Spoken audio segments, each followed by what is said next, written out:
Okay, so this is my 1998 Nissan Maxima idle issues, which I have figured out that the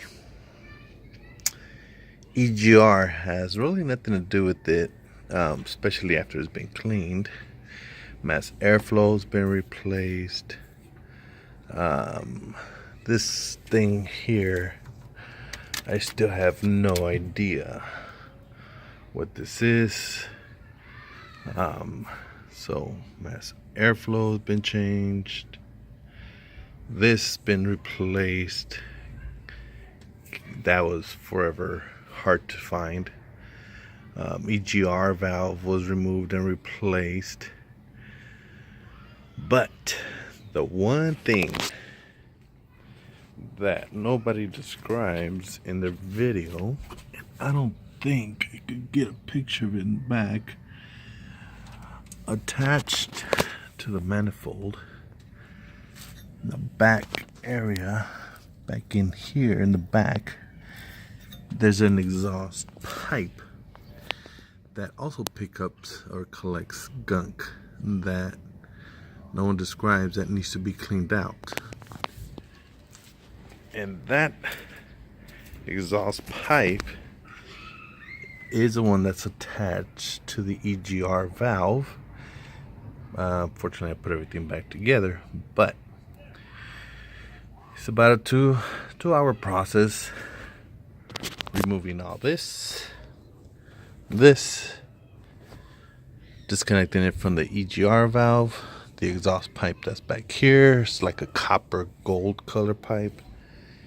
And once you remove the top part, which looks difficult, but actually it's not, it's just a bunch of screws. And pretty much that definitely will fix your idle problem. I'm doing this video a couple of months later, simply because I forgot about my little princess here, my car.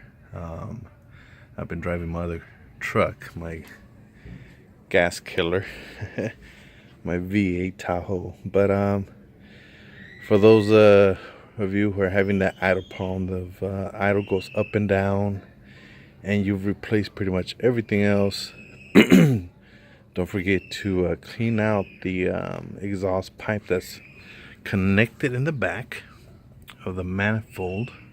I think this is a manifold. I almost forgot what are these parts called on this Maxima. And it's literally connected right back here, the back part of it. Fairly simple, actually, to disconnect all the top part, and of course you have to remove the three coils. But it's fairly simple. It's a little bit time consuming. Taking it apart is the easiest part, of course. Putting it back together, same process, should be easy. But I'd say it's about a 2-hour from beginning to end if it's your first time doing it. But it's a free, it'll cost you nothing if you're able to get to that pipe, disconnect it, and clean it out. The hardest part was getting to the connection part that's connected to the EGR valve. That I had to go under the car to get to it, but give it a try for those of you who can't figure out the idle issue. The car going revving up and down, losing its power. I definitely suggest you give that a try instead of spending money on your manifold. On your mass airflow. This trinket here, I still don't know what the hell that is. Change your spark plugs or coils.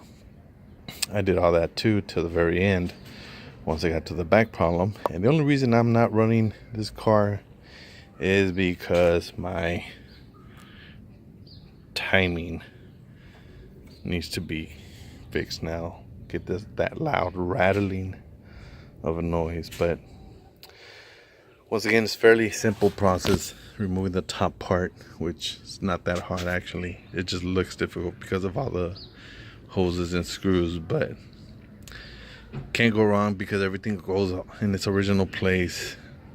Put the screws back where they belong. And once again, if it's your first time doing it, it should take no more than 2 hours max. Removing everything, getting to that exhaust pipe back there behind the manifold, and pretty much like that should fix your issue. Definitely won't guarantee it because I don't know what other issues your car might have. But this is not meant to help you fix your car, just what I dealt with, that I found on my own. I did not see no other videos on the exhaust pipe or the exhaust tube back there. But that's what fixed mine. Sorry, I can't turn it on. Battery's also dead from it sitting for a while. And also I need to fix the timing on my car. But still runs like a champion. Thanks.